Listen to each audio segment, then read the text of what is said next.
Hi teacher, how are you? I hope you all good. Today I would like to talk about trekking, that is one of my favorite extreme sports.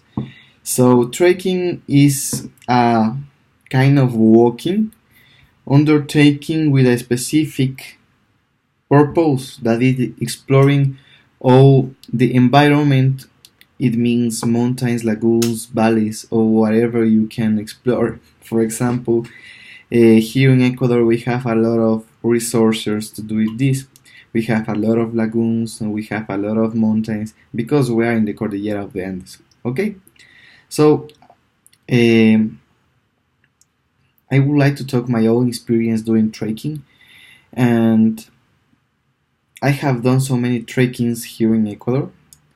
My first trekking was to the Ruco Pichincha. It was one of the easiest, but you have to be physically prepared and mentally prepared, because so many times you don't know if you are going to achieve your goal, and you have to be prepared with a lot of things that you need to do trekking. For example, the last trekking I have done, it was this weekend, and I went to the altar.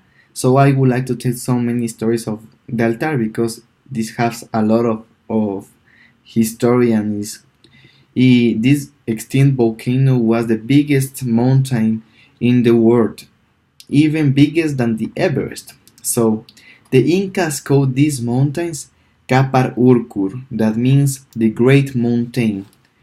People that know a lot of mountains and people who study the geography, it says if you prolong the ages of the mountain, you will the measure of the mountain will be more than 90,000 the 9,000 meters, bigger than the Everest. So um,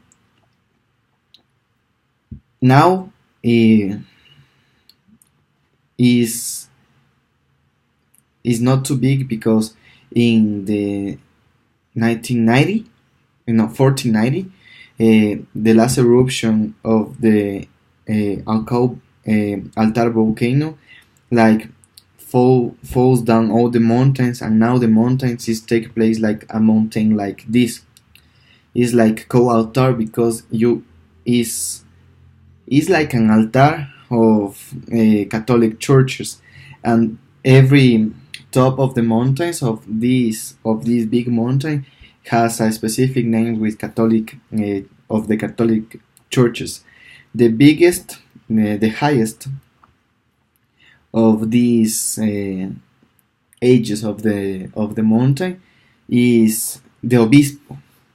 Okay, so that's the story of altar, and the trekking that you do it here is really difficult because you have to be like prepared for doing camping, and it takes more than 3 days to go to the altar. So altar is in the middle of the cordillera, in the east cordillera of the Andes, and in the national park Shanghai, that is really big. For to get there, you have to take the bus from Quitumbe to Riobamba. Then in Riobamba you take another bus to Penipe, that is about like 20 kilometers far from Riobamba, and then you go to Releche farm, and you start walking over there. So you have to do a lot. You have to have a lot of materials. For example, you need a raft, you need a walking stick, you need a compass, you need a campsite, a match to do your campfire, a raincoat, a flashlight, and blanket, a map, and sleeping bag. So these are, I think these things that I just mentioned are the essentials to doing trekking. So uh, that's all. Okay. So when you start walking from Rileche farm, I was really upset with myself, because all the trail to the Collanes Valley, that is where you have to camping, is is just with mud.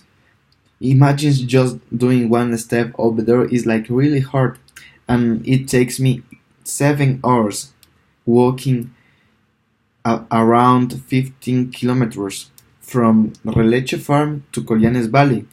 The valley was created with the last eruption of the volcano, and you can see the altar from there, and it's really awesome be there because you have the altar just over there, and I can explain with words what is the feeling of this mountain because you are just where are supposed to do the center, where supposed to where the center of the volcano, and you sleep over there. Okay, I do my camping over there, then I have to walk 4 more hours to achieve the lagoon that is called the Yellow Lagoon because they have a lot of sulfur that was for the volcano. So over there you have uh, a lot of wildlife, and it's really interesting because you can see a lot of animals. For example, I have seen a coyote and a puma, and I was really afraid, but if you do a lot of sound, they will not come to you, and it was really afraid, but it doesn't happen to me. So this experience is really recommended because it's one of the biggest, uh, one of the most popular trekking here in Ecuador, and it's in the bucket list of every people that do trekking. So if you want to practice trekking, you have to be prepared just mentally and physically, and I recommend it because you keep in touch with all the nature, and it's like you you feel contact with the environment. And every time that I do trekking, I say, oh my god, we have a lot of things, and we sometimes prefer just travel to Orlando, to Europe, and we don't know that here in Ecuador we have so amazing things. So if you want to do trekking, I recommend you to do it, and just do it, and that's all. Don't worry for what people will say. And doing trekking is good for your health. Thank you, teacher. Bye.